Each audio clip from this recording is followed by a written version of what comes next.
Welcome to BRK news. This is V Varma. ఈ రోజు మనతో పాటు స్టూడియోలో ఉన్నారు లక్ష్మీనారాయణ గారు, న్యూట్రిషనిస్ట్ అండ్ ఫిట్నెస్ ట్రైనర్. నమస్కారం లక్ష్మీనారాయణ గారు. నమస్తే అండి. లక్ష్మీనారాయణ గారు, మగవారిలో వీర్య కణాల ఆరోగ్యం బాగుండాలంటే ఎటువంటి ఆహారం తీసుకోవాలి? ఇప్పుడు ఫర్ ఎగ్జాంపుల్ అసలు వీర్య కణాలు ఎందుకు తగ్గుతాయి అనేది ఫస్ట్ మాట్లాడితే, దాన్ని ఇంప్రూవ్ అవ్వడానికి మనం ఏం తీసుకోవాలో మనకు తెలుస్తదండి. మీరు మీ గట్ బ్యాక్టీరియా వీర్య కణాలకి గట్ బ్యాక్టీరియాకి చాలా డైరెక్ట్ లింక్ ఉంటది. ఎవరి బాడీలో అయితే గట్ బ్యాక్టీరియా చాలా తక్కువ ఉంటదో, వాళ్ళ బాడీలో స్పెర్మ్ కౌంట్ కూడా అంతే తక్కువ ఉంటది. ఎందుకంటే మనం తీసుకున్న ఫుడ్‌లో గనక healthy fat, protein, complex carbohydrate, fibre balance గనక మిస్ అయితే ఆబ్వియస్‌గా మనకి స్పెర్మ్ కౌంట్ అనేది తగ్గిపోతా ఉంటది. మనం కూల్ డ్రింక్స్ తాగినా ఫస్ట్ మనకు తగ్గేది స్పెర్మ్ కౌంటే. మన ప్రాసెస్డ్ కార్బోహైడ్రేట్స్ మనం తీసుకున్నా కానీ, అంటే ఇప్పుడు మిల్లెట్స్ కాకుండా రిఫైన్డ్ కార్బోహైడ్రేట్స్ లాంటివి మనం తీసుకుంటే అప్పుడు కూడా తగ్గేది మనకి స్పెర్మ్ కౌంటే. మనకి ఆర్టిఫిషియల్ కెమికల్స్ యూజ్ చేసిన ఫుడ్స్ తిన్నా కూడా మనకు తగ్గేది స్పెర్మ్ కౌంటే. పెస్టిసైడ్స్ వాడిన ఫుడ్లు మనం తిన్నా తగ్గేది మనకి స్పెర్మ్ కౌంటే. నిద్ర తక్కువ పోయినా మనకు తగ్గేది స్పెర్మ్ కౌంటే. ఒక ఇష్యూ గురించి మనం కంటిన్యూయస్‌గా స్ట్రెస్ తీసుకొని ఆలోచిస్తున్నా గానీ మనకు తగ్గేది మన స్పెర్మ్ కౌంటే.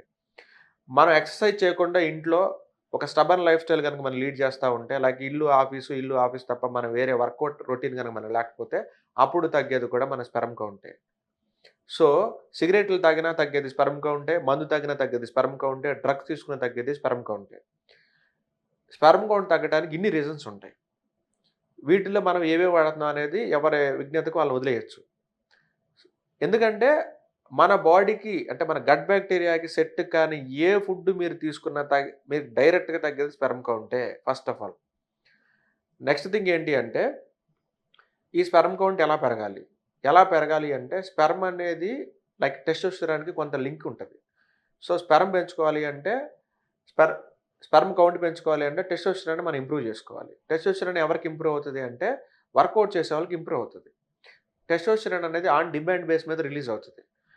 ఇప్పుడు ఫర్ ఎగ్జాంపుల్ నేను సండే రోజు ఇంట్లో కూర్చొని ఓటీటీ వెబ్ సీరీస్‌లు చూసుకుంటున్నాను. నాకెక్కువ ఎనర్జీ అవసరం లేదు కదా! నా బాడీ ఇంటెలిజెంట్‌గా ఏం థింక్ చేసిద్దంటే, వీడు ఓన్లీ ఇంట్లో కూర్చొని ఓటీటీలో సీరీస్‌లు చూస్తున్నారు మార్నింగ్ నుంచి ఈవినింగ్ దాకా. ఇంత ఎనర్జీ వాడికెందుకు? వీడికి కొంత టెస్టోస్టెరాన్ సరిపోతది కదా! టెస్టోస్టెరాన్ అంటే నథింగ్ బట్ ఎనర్జీ. వీడికి కొంత ఎనర్జీ సరిపోద్ది కదా! అంత ఎనర్జీ ఇచ్చినా ఈడు వేస్ట్ చేసుకోడు.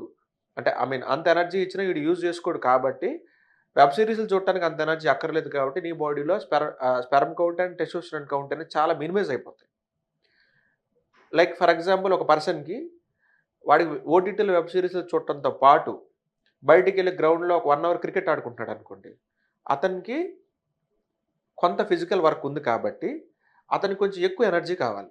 సో, నీ బాడీ ఇంటెలిజెంట్‌గా ఏమనుకుంటదంటే 300 ఉన్న టెస్టోస్టెరాన్ లెవెల్స్‌ని 400కి ఇంక్రీజ్ చేసిద్ది. ఎందుకు? అతనికి ఎక్కువ ఎనర్జీ కావాలి కాబట్టి. ఇప్పుడు నెక్స్ట్ క్రికెట్ ఆడుకున్న పర్సన్ అదయిపోయిన తర్వాత ఇమ్మీడియేట్‌గా ఇంకొక ఏదన్నా రాక్ క్లైంబింగ్ గాని, లేకపోతే హైకింగ్ గాని ఎళ్ళాడనుకోండి. అతనికి ఇంకొంచెం ఎక్కువ ఎనర్జీ కావాలి. సో, అప్పుడు ఇంటెలిజెంట్‌గా బాడీ ఏం చేసిద్ది అంటే, ఆ 400 ఎనర్జీ ఉంటే వీడికి సరిపోదు. వీడికి డైలీ మనం 500 టెస్టోస్టెరాన్ ఇంప్రూవ్ చేయాలని అనుకుంటది. అట్ ద సేమ్ టైమ్ అది ఫినిష్ చేసుకున్న తర్వాత అతను వెయిట్ లిఫ్టింగ్ చేశాడనుకోండి. ఇతనికి ఇంకా ఎక్కువ ఎనర్జీ కావాలి. ఇతనికి 500 టెస్టోస్టెరాన్ సరిపోదు.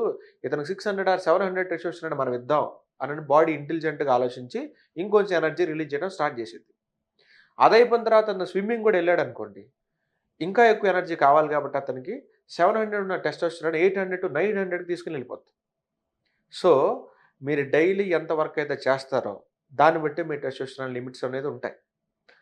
అలా అని చెప్పేసి మీరు ఇప్పుడు వర్కౌట్ చేసిన ఇమ్మీడియేట్‌గా మీ టెస్టోస్టెరాన్ ఇప్పటికిప్పుడు పెరగదు. బట్ మీరు డైలీ దానికి అలవాటు చేయండి. నాకింత ఎనర్జీ కావాలి. నేను రోజు ఇంత పని చేస్తానని మీ బాడీకి మీరు నచ్చచెప్తే, ఆ పనికి తగ్గ టెస్టోస్టెరాన్ నీ బాడీ నీకు రిలీజ్ చేస్తది. నువ్వు ఏ పని చేయకుండా ఇంట్లో కూర్చొని టీవీ చూస్తూ, లేతే ఓటీటీలో వెబ్ సీరీస్‌లు చూసుకుంటూ, సోఫాలోనే మీరు టైమ్ పాస్ చేస్తా ఉంటే, నాకు టెస్టోస్టెరాన్ కావాలంటే రాదు. యాస్ సింపుల్ యాస్ సార్ మనకి టెస్టోస్టెరాన్ పెరగాలి అన్నా, స్పెర్మ్ కౌంట్ పెరగాలన్నా మనం వర్కౌట్ చేయాల్సిందే. వర్కౌట్ చేసే వాళ్ళకి టెస్టోస్టెరాన్ పెరుగుతది. ఓన్లీ ఫుడ్ ద్వారా నేను టెస్టోస్టెరాన్ పెంచుకోవచ్చా అంటే పెరగదు. ఫుడ్ ద్వారా టెస్టోస్టెరాన్ పెంచుకోవడానికి కావాల్సిన ముడి సరుకు మాత్రమే అందుతది బాడీకి. ఆ ముడి సరుకుని ఎనర్జీ కింద కన్వర్ట్ చేయాల్సింది మాత్రం వర్కౌటే. వర్కౌట్ ఎవరైతే చేస్తారో వాళ్ళకే టెస్టోస్టెరాన్ అండ్ స్పెర్మ్ కౌంట్ అనేది ఇంప్రూవ్మెంట్ కనపడుతుంది.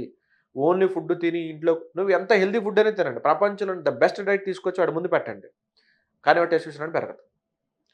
ప్రపంచంలోని వరస్ట్ ఫుడ్ తీసుకొచ్చి వాడి ముందు పెట్టండి. కానీ వర్కౌట్ చేయమని చెప్పండి. టెస్టోస్టెరాన్ లెవెల్స్ పెరుగుతాయి.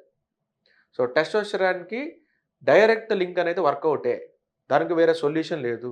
ఎవరికైతే టెస్టోస్టెరాన్ లెవెల్స్ తక్కువ బాధపడుతున్నారో, స్పెర్మ్ కౌంట్ తక్కువ బాధపడుతున్నారో వాళ్ళు ఫస్ట్ వెయిట్ లిఫ్టింగ్ అనేది అలవాటు చేసుకోండి. ఎక్కువసేపు ఎండలో తిరగటం అలవాటు చేసుకోండి. 10-2 మధ్యలో వచ్చిన ఎండ కూడా టెస్టోస్టెరాన్ పెరగడానికి కావాల్సిన ముడి సరుకు, రా మెటీరియల్ అందులో ఉంటది. సో ఎండలో ఎక్కువ తిరగటం అలవాటు చేసుకోండి. కొంత ఫుడ్ ద్వారా కూడా సపోర్ట్ కావాలనుకుంటే మీరు తిన్న ఫుడ్‌లో నేను మీ దగ్గరకు వచ్చి protein, healthy fat, fibre, carbohydrates ఉన్నాయా లేదా అని అడిగితే మీరు నాకు చూపించగలగాలి.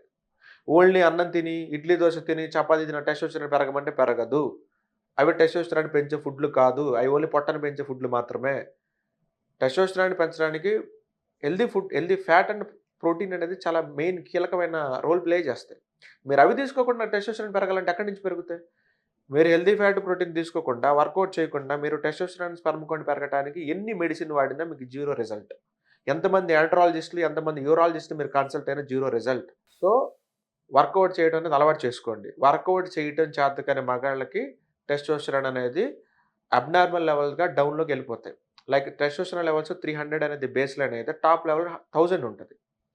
మీరు రెగ్యులర్‌గా వర్కౌట్ చేసే వాళ్ళని మీరు చెక్ చేయండి. స్ట్రెస్ లెవెల్స్ తక్కువ ఉండి, హెల్తీ ఫుడ్ తీసుకొని, రోజుకు 2 గంటలు వెయిట్ లిఫ్ట్ చేసే వాళ్ళని మీరు స్టడీ చేస్తే టెస్టోస్టెరాన్ లెవెల్స్ 900 ప్లస్ ఉంటాయి. ఎవరికైతే 300-400 టెస్టోస్టెరాన్ లెవెల్స్ మెయింటైన్ చేస్తున్నారో వాళ్ళని మీరు స్టడీ చేస్తే వీళ్ళు ఏం పని చేయరు, వర్కౌట్ చేయరు, నీళ్లు తాగరు, నిద్రపోరు, కాఫీ, టీలు ఎక్కువ తాగుతా ఉంటారు, కూల్ డ్రింక్‌లు ఎక్కువ తాగుతా ఉంటారు, పేస్ట్రీలు, మనకి కేక్స్ గానీ, పిజ్జాలు గానీ, బర్గర్‌లు గానీ ఇవి ఎక్కువ తీసుకుంటా ఉంటారు. ఇందులో zero protein, zero healthy fat, zero fibre, only carbohydrate మాత్రమే ఉంది. నేను చెప్పాను గదా! ఈ 4 కాంపౌండ్స్ మీ ఫుడ్‌లో లేదా మీకు టెస్టోస్టెరాన్ లెవెల్స్, స్పెర్మ్ కౌంట్ పెరగదు. థ్యాంక్ యూ లక్ష్మీనారాయణ గారు. Thank you.